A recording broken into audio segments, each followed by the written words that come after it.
La physionomie, cet art assez ancien qui lie les traits du visage pour, soi-disant, y déceler un caractère, un destin. Aujourd'hui, on va s'intéresser à une zone qu'on oublie souvent, mais qui est pleine de sens, les sourcils. Ils racontent une histoire qui va bien au-delà de l'esthétique ou de la mode du moment. Alors, la question qu'on va se poser est simple. Que peuvent bien nous apprendre ces quelques poils au-dessus de nos yeux? Sur notre caractère, nos relations et même notre maîtrise de soi. C'est tout le programme qu'on va explorer ensemble. Bon, pour commencer, il faut vraiment comprendre le rôle des sourcils dans cette pratique. Ils sont loin d'être juste décoratifs, non. Ils marquent une période très précise de notre vie et ils symbolisent un aspect vraiment clé de nos interactions sociales. Alors, voilà un concept fondamental. Les sourcils sont considérés comme la maison de la fratrie. C'est un terme un peu poétique, mais qui désigne en fait une sorte de carte de nos relations avec nos pairs. Ça inclut la fratrie, bien sûr, mais aussi les amis proches, les collègues. L'idée, c'est que leur état général reflèterait la qualité de ces liens. Et ce n'est pas tout. En lecture du visage, on dit que le parcours de la vie se lit de haut en bas. Après le front, qui représente les 30 premières années, l'influence passe aux sourcils. Du coup, la période entre 31 et 34 ans, c'est une phase où la forme et la santé de nos sourcils seraient particulièrement révélatrices de ce qu'on traverse à ce moment-là. Alors, à quoi ressemble un sourcil idéal, selon la physionomie?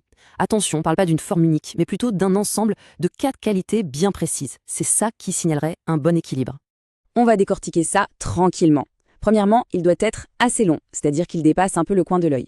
Ça symboliserait des relations sociales qui durent et un bon entourage. Deuxièmement, lisse, avec des poils bien ordonnés qui poussent dans le même sens. C'est le signe de relations harmonieuses, sans trop de heurts. Troisièmement, clair, ce qui ne veut pas dire fin, attention, ça veut dire qu'on peut deviner la peau en dessous. Ça indiquerait de l'honnêteté. Et enfin, aligné, il doit suivre l'os de l'arcade, ce qui représenterait un bon équilibre intérieur. Allez, on passe maintenant à la partie la plus fascinante, je trouve. Comment la forme, la texture et même le sens dans lequel poussent les poils sont interprétés pour révéler les traits de caractère de quelqu'un. Regardez ce contraste, c'est frappant. D'un côté, on a les sourcils de sabre qui pointent vers le haut. On les associe à la bravoure, au leadership, c'est l'énergie du héros, mais qui demande une sacrée maîtrise. Et de l'autre, les sourcils en forme de 8 inversés, qui descendent. Eux, ils signalent une nature douce, généreuse, du genre à fuir les conflits. Et si les sourcils sont tout droits, presque à l'horizontale, eh bien ça indiquerait une personnalité plutôt têtue. Des personnes responsables, oui, qui tiennent leurs promesses, mais qui peuvent aussi manquer de flexibilité et avoir un peu de mal à reconnaître leurs erreurs. Même l'épaisseur du poil en lui-même est un indice. Des poils épais et drus, ça suggère une personnalité plus dure, plus tenace. À l'inverse, des poils fins et soyeux, ce serait le signe d'un cœur plus tendre, de plus de sensibilité. On dit même que ça pourrait indiquer une certaine habileté manuelle. Ce qui est vraiment intéressant, c'est que la direction de la pousse est aussi interprétée. D'après les sources de cette analyse, une pousse vers le haut trahirait un naturel optimiste, alors qu'une pousse vers le bas, elle, indiquerait une tendance à l'anxiété, à toujours imaginer le pire scénario. La source note d'ailleurs une observation culturelle. La première tendance serait plus courante en Occident, la seconde en Asie du Nord-Est. Bon, après avoir vu l'idéal et les traits de caractère, on va parler des irrégularités. Qu'est-ce qui se passe quand les sourcils ont des défauts? Selon la physionomie, ça peut justement signaler des tensions dans cette fameuse maison de la fratrie. Par exemple, des sourcils qui ne sont pas exactement à la même hauteur pourraient indiquer des désaccords, une distance avec ses frères et sœurs. Une cicatrice ou une interruption naturelle dans la ligne du sourcil est interprétée comme le signe d'une séparation, d'une perte. Et puis des sourcils très courts, c'est associé à un esprit vif, mais parfois aussi à une rupture des liens fraternels. On arrive maintenant au point le plus crucial de toute cette analyse. Un sourcil ne se lit jamais tout seul.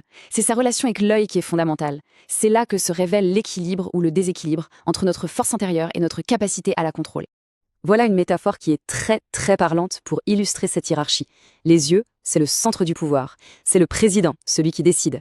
Les sourcils, eux, sont le vice-président, l'assistant. Ils sont là pour soutenir, pas pour dominer. Tout est une question d'équilibre. Des yeux forts, vifs, associés à des sourcils bien dessinés, même s'ils sont forts eux aussi, c'est le signe d'une super maîtrise émotionnelle. Le problème, c'est quand le vice-président devient plus puissant que le président. Des sourcils très épais, dominants, qui viennent écraser des yeux faibles, sans éclat, là, on a un déséquilibre majeur. Et c'est là que l'analyse devient la plus directe. Ce déséquilibre, où la force brute des sourcils l'emporte sur la conscience des yeux, est décrit comme un indicateur d'impulsivité, de manque de tact, d'incapacité à réguler ses émotions. La source avance même que ce trait serait souvent observé chez les criminels qui n'arrivent pas à se contrôler. Alors, pour résumer, cette exploration nous montre les sourcils sous 3 angles principaux. D'abord, ils sont le miroir de nos relations avec nos pairs. Ensuite, un indice sur notre tempérament profond. Et surtout, en duo avec les yeux, ils sont un baromètre de notre contrôle émotionnel. Finalement, cette approche, elle nous invite à regarder un trait hyper familier avec un œil complètement neuf. La prochaine fois qu'on croisera un regard, peut-être qu'on y verra plus qu'une simple expression. Peut-être qu'on y verra le reflet d'une dynamique intérieure bien plus complexe. Au fond, au-delà des apparences, quelle histoire se dessine juste là, au-dessus de nos propres yeux?